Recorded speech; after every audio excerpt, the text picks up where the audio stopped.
nós estamos no tema Quem são os santos da grande tribulação. Nós estamos nos textos de Daniel 7, Apocalipse 13, passamos por Apocalipse 7. E hoje foi um debate tão especial, nós ouvimos poucos os ouvintes, né? Por uma razão óbvia, de deixarmos um tempo maior para a argumentação dos pastores, né? Pastor César Cavalcante, pastor Denilson. E chegaram aqui algumas perguntas que eu quero começar essa parte apresentando, que talvez vai se esbarrar com o que a gente já conversou um pouco. O arrebatamento não é uma forma de nos guardar. E aí, se esse arrebatamento for uma forma de guardar a igreja, é óbvio que os santos seriam os judeus, né? E se o arrebatamento não for uma forma de guardar, a igreja passará pela grande tribulação. Nós já falamos sobre isso. Mas se a gente, pastor Denilson disse algumas vezes que o Apocalipse é um quebra-cabeças, né? E existem uma série de dificuldades a gente literalizar o que está no Apocalipse. E a gente tenta fazer um encaixe com os livros do Antigo Testamento, com Mateus 24, enfim. Se a igreja termina no Apocalipse capítulo 3, como o senhor disse, né? Não tem mais a palavra igreja depois do capítulo 3 de Apocalipse. Ela só é dita lá em 22. Não tem igreja, exceto nesses dois capítulos e lá nas considerações finais. Exatamente. A igreja não está presente. Tudo aponta para o povo, templos que adoram, judeus, 144 mil, anciãos, sim. Miguel, que é citado, a nação de Israel está. Só para constar, a palavra Israel acontece o mesmo fenômeno. Ok. Então a dificuldade seria o seguinte: parece então que a partir do Apocalipse 3 a igreja foi tirada. O Harpazo que o senhor já citou aqui. Uhum. Isso não está explícito, isso está implícito. Onde? Porque a segunda pergunta que eu faria para vocês dois é: se a gente for encontrar no Apocalipse a volta de Jesus, ela está no Apocalipse 4 ou no 19?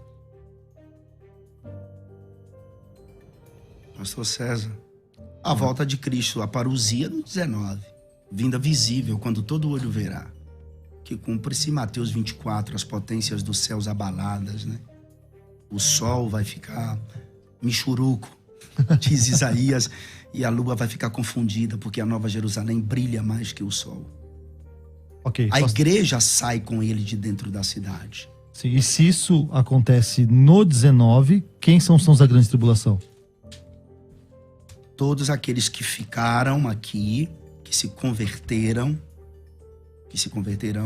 e também o povo judeu, quando se trata por exemplo, esses textos de Daniel, capítulo 7, capítulo 9, capítulo de número 12, capítulo 12. Ok, eu senti que se Jesus voltou no 19, como ele disse, esses santos... Jesus, na verdade, não... Não, mas é que ele crê que Jesus volta 2 vezes. Ah, tá, então explica isso, pastor César. Eu acho que é assim, não sei, o pré-tribulacionista crê em 2 voltas. Uma invisível, só para a igreja, isso. Uma exclusiva para a igreja e outra aberta para todas as... Todo olho verá. A igreja é a noiva do Cordeiro, tem que entrar na sala do banquete, né, pastor César? Claro. E a igreja é trasladada. Como que a gente consegue ver isso? É só ler... A igreja como noiva. Se o arrebatamento fosse agora, como pré, você admite essa possibilidade que pode ser a qualquer momento. Então, se o arrebatamento fosse agora, a igreja sobe. Só que depois vai ter milhões e milhões e milhões de pessoas aqui, porque são os santos da grande tribulação. São os santos da grande tribulação de Apocalipse, de povos de todas as tribos, línguas, povos e nação. Um povo que ninguém pode contar. Para mim, aquele povo é a igreja, mas como o senhor crê que já teve o arrebatamento antes, muito embora não dá para documentar com um texto, mas vamos lá. Aí tem uma igreja que subiu e outra que ficou. O casamento é com a metade da noiva? Como é que fica essa outra metade? A outra metade não participa das bodas do Cordeiro? Como é que fica, por exemplo, as bodas do Cordeiro, para quem ficou? Como é que fica o arrebatamento para quem ficou? Como é que fica a ressurreição, já que aqueles caras estão mortos? A ressurreição do corpo para quem ficou e a transformação do corpo. Onde que está isso na Bíblia? Mas a questão, pastor, que existe uma ressurreição para a vida e uma ressurreição para a morte. A ressurreição para a morte, que são as pessoas que segunda. Não, a ressurreição para a morte, que acontece em Apocalipse capítulo 20, Quando todos os ímpios de todos os tempos que morreram e suas almas estão no mundo dos mortos serão ressuscitados com corpo, porque a terra vai dar corpo para eles, para que o espírito e a alma entrem neste corpo, para passar diante do juízo moral de Deus para ser condenado. É que você está falando dos perdidos, estou falando dos salvos. Sim, mas vamos lá. Eu não consigo construir um pensamento, uma ideia para bater o martelo se a gente não pegar e montar esse quebra-cabeça. Dentro da ressurreição dos ímpios, só ocorrerá uma vez. A ressurreição dos ímpios para ser julgado só ocorrerá uma vez. E não haverá salvação no juízo final. Concordo. Agora, a ressurreição para a vida acontece em etapas, conforme a colheita de Israel. Por exemplo, Me mostra duas, então.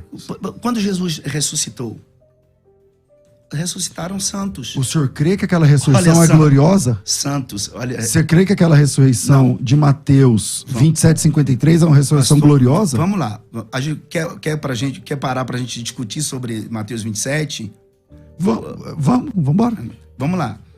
Então, na Bíblia, na verdade, existem muitas ressurreições, né? Não, só queria saber se Mateus 27:53, aquela ressurreição, o senhor crê que é gloriosa? Ou eles ressuscitaram igual Lázaro e morreram de novo?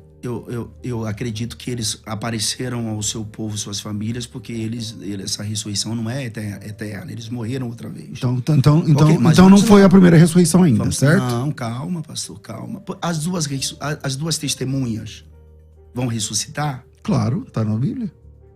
Como que vão ressuscitar? Como Lázaro ressuscitou. Eles ficaram mortos quantos dias, as duas testemunhas? As duas testemunhas ficaram mortas quantos dias? Ah, tá vendo como que é o Apocalipse? Esse é o X da questão. Não, as duas testemunhas ficaram mortas quantos dias? 3 dias. E Lázaro? 4 dias. Então pronto.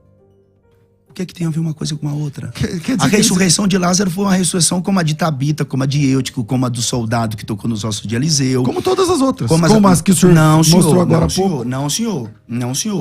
A ressurreição das duas testemunhas, não. A ressurreição das duas testemunhas acontece, é tipo a ressurreição de Cristo. Porque elas são chamadas, elas ressuscitam e sobem para o céu. Elas vão para o céu. Apocalipse capítulo 11. Apocalipse 11. Concordo, Eu acredito que aqueles que morrerão no período tribulacional, elas ressuscitam junto com as duas testemunhas. Então, a minha pergunta para toda essa história é: se a noiva é a igreja, e Jesus arrebatou a noiva, mas sobrou um pedação aqui, porque a multidão de povos, tribos, línguas e nações que ninguém pode contar. E eu tô falando apenas dos mártires. Eu não tô falando dos vivos. Eu tô falando dos que morreram pela fé. E nós estamos falando de um reino. E os que ficaram vivos, que vamos dobrar esse número, talvez.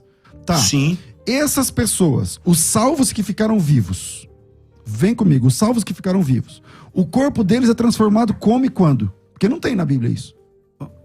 Por exemplo, os que morreram, o corpo deles quando que é? Quando é que eles se encontram que vira uma noiva só? Porque eu entendo que a noiva é uma noiva só. É a questão que o senhor entende dessa forma, já eu não entendo assim. O governo milenar de Jesus, pastor, quando Cristo vir visivelmente em Apocalipse 19, que ali é a parousia. Ali é a parousia. Na batalha do Armagedon. Concordo. Capítulo 19 de Apocalipse. É a única volta de Cristo. Eu só creio que Jesus volta uma vez. Ali, né? Então a igreja sobe e desce ali. Quando a última trombeta, a 7ª trombeta apocalíptica toca, não diz respeito ao arrebatamento da igreja, e sim esse evento que é o estabelecimento do governo milenar na terra. É só ler Apocalipse 11. Não tem como a igreja subir e descer, porque a igreja está dentro da cidade. A cidade que Deus construiu com suas próprias mãos. Foi Deus quem construiu para a igreja morar. Essa questão da igreja subir e descer é uma questão assim, que dos dois lados a gente vai ter esse subir e descer. Uma delas tem um intervalo, né? O pré-tribulacionista põe um intervalo de 7 anos e o pós-tribulacionista não tem esse intervalo de 7 anos, né? Mas e a sala do banquete? Quando a igreja entra na sala... Pastor, nós estamos falando de um reino que tem um rei, que tem um filho... Israel não entra aqui com... Então, o que o senhor chama de sala do banquete são as bodas? Bodas do Cordeiro. É isso? Eu não entendi. Só tem um banquete, as bodas do Cordeiro. Mateus capítulo... a parábola de Mateus capítulo 25. A gente sabe que as loucas ali... louco não é quem rasga dinheiro, não é quem joga pedra. A gente precisa também entender o contexto cultural da parábola. O senhor não vê a noiva ali. Mas o noivo volta das bodas. Ele estava com quem?